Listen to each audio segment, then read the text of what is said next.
Hello, I'm Lynda Kinkade, sitting in for Becky Anderson.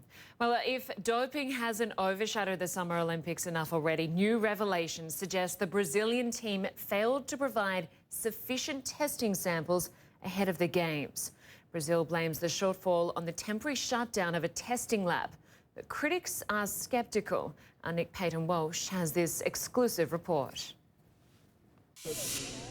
Drugs in sport, a plague. Russian Paralympians banned, many other Russian athletes as well. One Kenyan official sent home. What next? Well, CNN can reveal the record of the host team, Brazil, is now under renewed criticism as they gave only about a third as many samples to their own anti-doping agency as would be normal in the crucial month leading up to the Games. Brazil's Ministry of Sport has told CNN they gave 110 samples between the 1st and 24th of July. Normally, they admitted they would give about 300 for their team of 477 athletes, the second biggest at the Games. They say they had problems because this laboratory, the only one in Brazil accredited by the World Anti-Doping Watchdog to test Olympic samples, was closed down for about a month in late June because anti-doping officials said it wasn't performing well enough.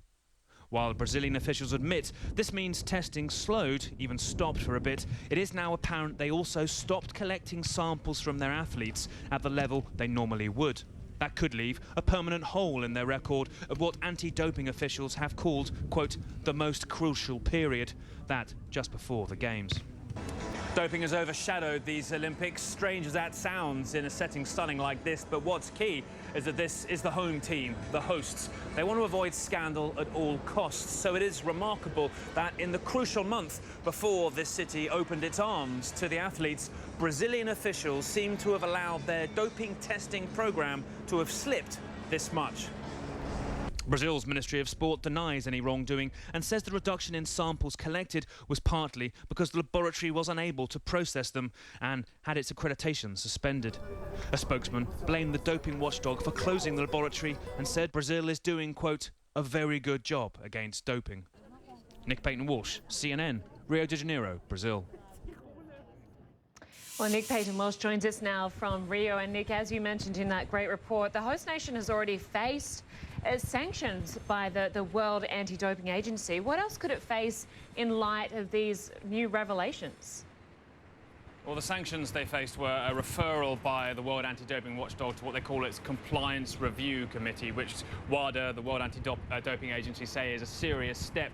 The issue here really comes down to, are there these samples somewhere in existence in a refrigerator that nobody is aware of, or were they not taken? Now, the latter seems more feasible because that's what the Ministry of Sports is saying to us, as is the World Anti-Doping Watchdog. So there came a period in which the Brazilian Ministry of Sports say they lack the technical ability to take enough samples in order to have them tested at a later date. That's the issue. You know, you can be tested for a period by having samples collected. Even if you can't process them fast enough, you can later on be sure that during that period a team had a clean record. But there's a hole here for Brazil because during that period, 2/3 of what should have been taken, it seems, were not taken. The question really is, why is that the case and why were they not taken and simply put, in layman's terms, in a refrigerator for later testing? That's the scrutiny Brazil is under now. There's a secondary issue too, in which the anti-doping watchdog, WADA, says, well, they understand it was the Ministry of Sports telling the laboratory to take less samples. The ministry denies that categorically and says it was a technical decision by the laboratories, by the Brazilian anti-doping organisation, that they weren't able to take them fast enough. So a back and forth here, but all of this aside, it's a pretty simple thing to make sure you've taken enough samples from your athletes during that crucial period to avoid these kind of suspicions. And so Brazil faces these questions at a time when it has many other issues encircling these Games. You'd think the clean slate of their athletes would be one they would be very keen to avoid, but seemingly this question persists, Lynda. Yeah, absolutely. And the other country, of course, facing a doping scandal is Russia. The Paralympic team yesterday banned from competing next month. What's been the reaction from Russians there? Well, Russians back in the US who have yet to arrive for the 7th of September Paralympics. We're referring to this as deeply unfair. A lot of the individual para-athletes are very upset, consider this a slight against their characters as individuals. More broadly, the Foreign Ministry has referred to how this is a treason towards the human spirit, and other Russian officials referring to this as a violation of human rights and deeply unfair.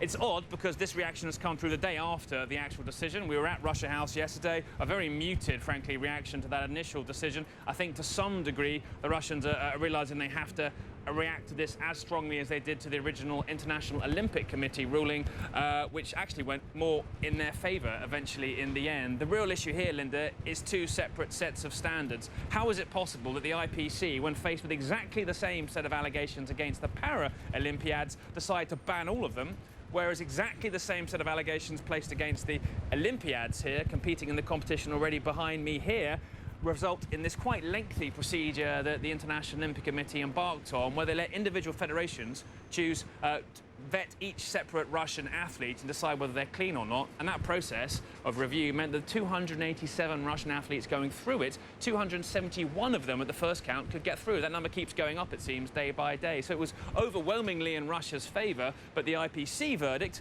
was overwhelmingly against them, banning them entirely. So that's the question that persists. How come these two different sets of judgment are possible between these two different Olympic committees? Absolutely. Lynda. That decision certainly raising many more questions. Nic Paton Walsh, great to have you with us from Rio. Thank you. Well, while all these problems are sorted out, here is what's going on day 3 of the Rio Olympics. American swimmer Katie Ledecky, fresh off breaking her own world record in the 400-metre freestyle, is back in the pool for the 200-metre freestyle today. In the men's gymnastics, Japan's Kohei Uchimura, known to his fans as Superman, is considered the man to beat. And overall, let's have a look at the medal tally. The United States, China and Australia each have 3 gold medals.